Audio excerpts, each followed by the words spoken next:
बिजोरी नामक एक छोटे से गांव में एक बूढ़ा बाबा रहता था, जिसे सब कहानी सुनाने वाला बाबा कहते थे। वो हर अमावस्या की रात को गांव के बच्चों को एक भूतिया कहानी सुनाया करता था। आज अमावस्या की रात है, बाबा कहानी सुनाएंगे। हाँ, लेकिन क्या तुम जाओगे? कहाँ? बाबा के पास कहानी सुनने। मन तो है मेरा, लेकिन गांव वालों को एक सख्त चेतावनी दी है ना। क्या मतलब? कहते हैं बाबा की कोई भी अधूरी कहानी कभी मत सुनना, वरना क्या होगा ये तो मुझे भी नहीं पता है। चलो आज सुनकर देखते हैं। हाँ चलो चलते हैं। बाबा की उम्र कोई नहीं जानता था। उनके गले में लटकती हुई एक पुरानी ताबीज थी, जिसमें वे कहते थे, ये कहानियों को बांध कर रखती है, अगर खुल गई तो कहानियाँ खुद को सुनाने बाहर निकल आएंगी। बच्चे उन कहानियों के दीवाने थे। वो इतना डरा देते कि बच्चों को रात भर नींद न आती, लेकिन कोई भी कहानी अधूरी नहीं सुनता था।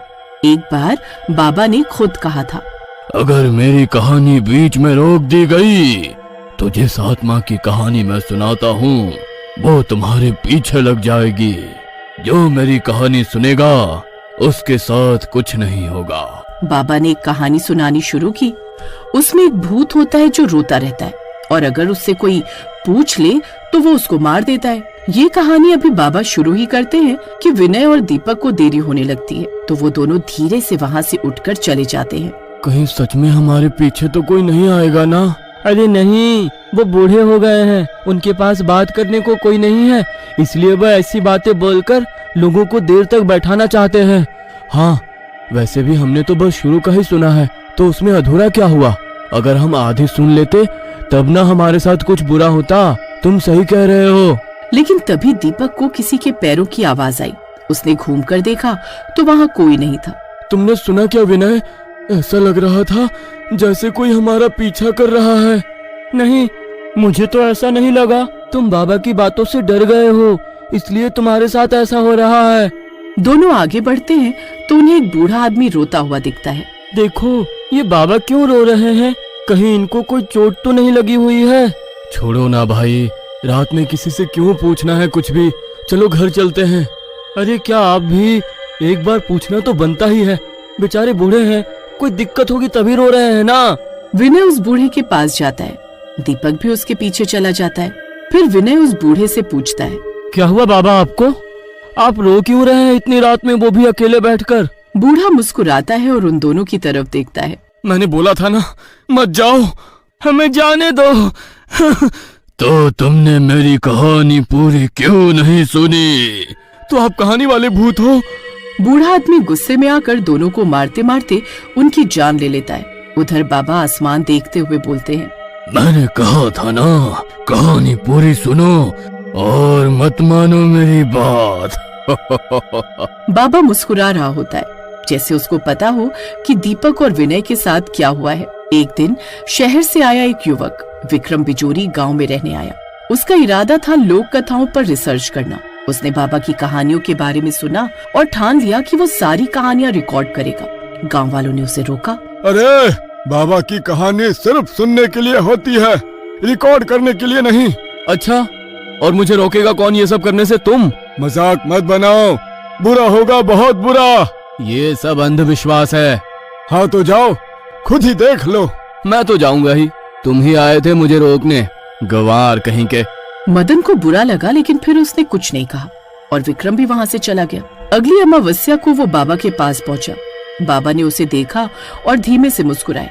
उनकी मुस्कुराहट देख विक्रम ने शरारती लहजे में उनसे कहा, क्या बाबा, पहचान गए क्या मुझे आप, जो ऐसे मुस्कुरा रहे हैं? बाबा फिर मुस्कुराए और बोले, तो रिकॉर्ड करना चाहता है, ठीक है, लेकिन अगर कहानी बीच में छूटी तो।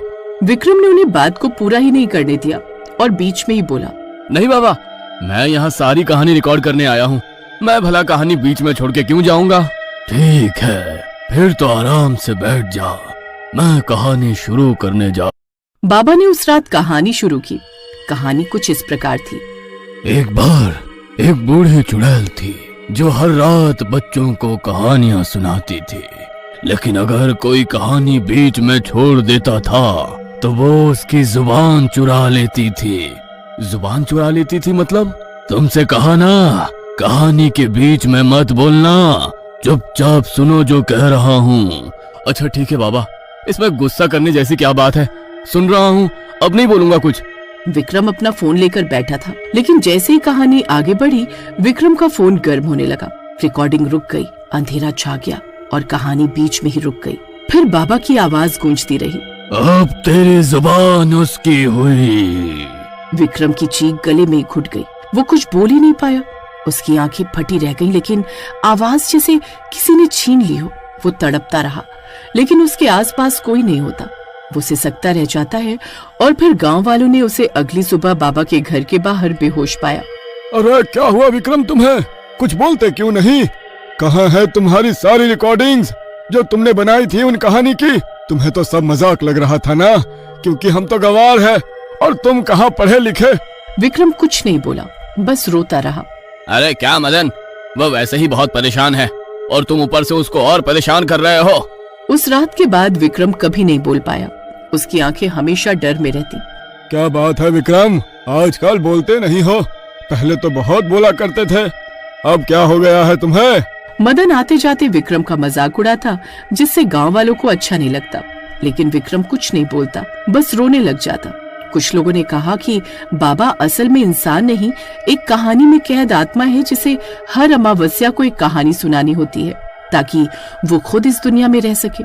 अगर कोई कहानी अधूरी रह जाती है तो वो आत्मा कमजोर हो जाती है और कहानी में छुपी चुड़ैलों को बाहर निकलने का मौका मिल जाता है। बाबा की ताबीज ही उन्हें अंदर बंद रखती है।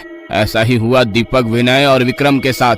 जब उन्होंने कहानी नहीं सुनी तो उनकी आत्मा कमजोर हो गई, इसलिए उन पे दूसरी आत्मा हावी हो गई। हाँ, बुरा हुआ उनके साथ, लेकिन मदन को ऐसे मजाक नहीं उड़ाना चाहिए। किसी के समय का कुछ नहीं पता, कब क्या हो जाए। लेकिन उसको कौन समझाए? मैं तो थक गया उसको बोल बोल कर। बाकी वो खुद समझदार है, अपना अच्छा बुरा समझता होगा। मदन की बदतमीजी देख एक दिन विक्रम ने ही उसको मार दिया, लेकिन विक्रम पर किसी ने शक नहीं किया। सबको लगा शायद इसने भी कहानी पूरी नहीं सुनी होगी। फिर 1 साल बाद गांव में एक नया लड़का आया, अंकुश। उसने विक्रम की हालत देखी।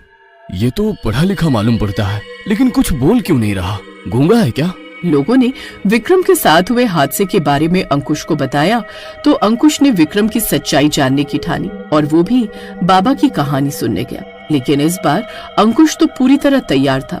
उसने अपनी सांस रोक रखी थी, अपने फोन को बाहर ही छोड़ दिया और सबसे पहले बाबा से कहा, मैं कहानी सुनूंगा, लेकिन अधूरी नहीं छोड़ूंगा। मैंने आज तक कोई भी काम अधूरा नहीं छोड़ा है। आपकी कहानी भी पूरी सुनने आया हूँ। बाबा ने मुस्कुराकर आंखें बंद कर ली। कहानी शुरू हुई। एक बार एक लड़का था जो अपने दोस्त को बचाने के लिए एक भूतिया ताबीज चुराता है। जैसे जैसे कहानी आगे बढ़ी, बाबा की आवाज कांपने लगी। अजीब सी स्याह हवा चारों ओर फैलने लगी। जैसे ही कहानी अंत के करीब पहुंची, अंकुश वहीं बैठा रहा और उनकी कहानी सुनता रहा। लेकिन कुछ देर बाद बाबा हांफने लगे और बोले, मैं नहीं कर सकता, ताबीज बहुत कमजोर हो गई है, अब और नहीं झेला जा रहा मुझसे, नहीं हो रहा। क्या नहीं हो रहा बाबा आपसे? मेरी ताबीज। क्या हुआ आपकी ताबीज को? आप हाँफ क्यों रहे हैं बाबा? अंकुश ने आगे बढ़कर बाबा के ताबीज को पकड़ा। उसको कुछ अजीब सा महसूस हुआ, लेकिन बाबा अपनी कहानी कहते रहे और जैसे ही कहानी पूरी हुई, ताबीज चटक कर टूट गया। उस रात के बाद बाबा कहीं गायब हो गए। उनका झोपड़ा खाली मिला। गांव में अब हर अमावस्या को कोई न कोई अजनबी आता है जो खुद की कहानी सुनाने लगता है। गांव वालों ने अब बच्चों को अमावस्या की रात घर में बंद कर देना शुरू किया है। कुछ लोगों का कहना है कि बाबा अब एक कहानी बन चुके हैं और जब कोई अधूरी कहानी छोड़ता है तो वो उसकी आत्मा में घुस जाते हैं। और हाँ, अगर आप कभी बिजोरी गांव जाएं और कोई बूढ़ा आदमी आपसे कहे एक छोटी सी कहानी सुनोगे, तो सोच समझ कर जवाब दीजिएगा।